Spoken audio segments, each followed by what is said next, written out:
ಪ್ರಕರಣದಲ್ಲಿ ಶಿವರಾಜ್ ತಂಗಡಗಿ ಆಡಿದ ಮಾತಿನ ಕಿಚ್ಚು ಹೊತ್ತುಕೊಂಡಿದೆ.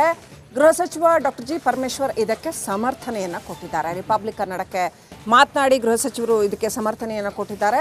ಯುವಕರಿಗೆ ಮೋದಿ ಅಂತ ಹೇಳೋ ಯುವಕರಿಗೆ ಕಪಾಳಕ್ಕೆ ಬಾರಿಸಬೇಕು ಅಂತ ಹೇಳಿದ್ರು ಶಿವರಾಜ್ ತಂಗಡಗಿ. ಯಾವ ಕಾರಣಕ್ಕೆ ಹೀಗೆ ಹೇಳಿದಾರೋ ಗೊತ್ತಿಲ್ಲ ಅಂತ ಡಾಕ್ಟರ್ ಜಿ ಪರಮೇಶ್ವರ್ ಹೇಳಿದ್ದಾರೆ. ಆಮೇಲೆ 2 ಕೋಟಿ ಉದ್ಯೋಗ ಸೃಷ್ಟಿ ಮಾಡಬೇಕಿತ್ತು, ಮಾಡಿಲ್ಲ ಅಂತ ಬೆಂಗಳೂರಿನಲ್ಲಿ ಗೃಹ ಸಚಿವ ಪರಮೇಶ್ವರ್ ಟೀಕಿಸಿದ್ದಾರೆ.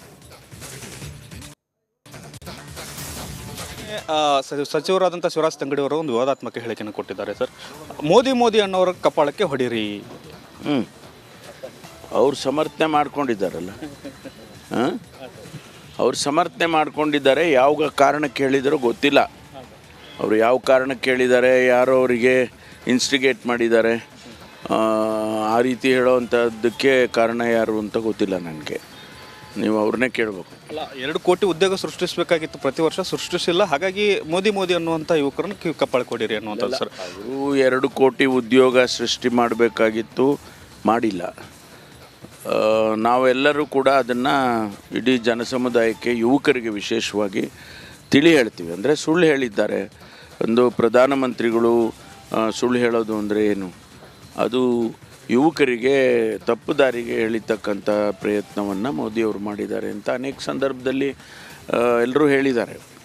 ಅದು ಇವರು ಯಾವ ಅರ್ಥದಲ್ಲಿ ಕಪಾಳ ಕೊಡಿರಿ ಅಂತ ಹೇಳಿದ್ದಾರೆ ನನಗೆ ಗೊತ್ತಿಲ್ಲ. ನೀವು ಅವ್ರನ್ನೇ ಕೇಳಬೇಕು. ಅಲ್ಲ, ಬಿಜೆಪಿಯವರು ಹೇಳ್ತಾ ಇದ್ದಾರೆ ಚುನಾವಣಾ ಸಂದರ್ಭದಲ್ಲಿ ಪ್ರಚೋದನಕಾರಿ ಹೇಳಿಕೆಯನ್ನು ಮಾಡ್ತಾ ಇದ್ದಾರೆ, ಇದು ಗಲಭೆ ಆಗ್ಬೋದು ಅಂತ. ನೋಡಿ, ಗಲಭೆ ಆಗ್ಬೋದು ಅಂದರೆ ಇವರೇ ಮಾಡಿಸ್ಬೇಕಲ್ವ?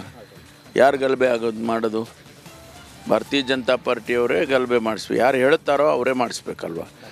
ಅದರಿಂದ ಆ ರೀತಿ ಗಲಭೆ ಮಾಡಿದರೆ ಕಾನೂನು ವ್ಯವಸ್ಥೆಯನ್ನು ಕಾಪಾಡೋದಕ್ಕೆ ನಮ್ಮ ಹತ್ರ ಎಲ್ಲ ರೀತಿಯ ಫೆಸಿಲಿಟೀಸ್ಗಳು ಇದ್ದಾವೆ. ಎಲೆಕ್ಷನ್ ಕಮಿಷನರು ಗಮನಿಸ್ತಾರೆ. ಎಲೆಕ್ಷನ್ ಕಮಿಷನರು ಹೇಳಿದ್ದಾರೆ, ಈ ರೀತಿ ವಿವಾದಾತ್ಮಕ ಹೇಳಿಕೆಗಳಾಗ್ಬೋದು, ಪ್ರಚೋದನಕಾರಿಯಾದ ಹೇಳಿಕೆಗಳಾಗ್ಬೋದು, ಧಾರ್ಮಿಕ ಪ್ರಚೋದನೆ ಮಾಡ್ತಕ್ಕಂಥ ಹೇಳಿಕೆಗಳಾಗ್ಬೋದು, ಇವೆಲ್ಲ ಮಾಡಬಾರ್ದು ಅಂತ ಎಲೆಕ್ಷನ್ ಕಮಿಷನ್ನಿನ ಇದರಲ್ಲೇ ಇದೆ ಗೈಡ್ಲೈನ್ಸಲ್ಲಿ. ಅದನ್ನು ಅವರು ವಾಚ್ ಮಾಡ್ತಾರೆ. ಒಂದು ವೇಳೆ ಅವರಿಗೆ ಅನಿಸಿದರೆ ಅದನ್ನು ಕೇಸ್ ರಿಜಿಸ್ಟರ್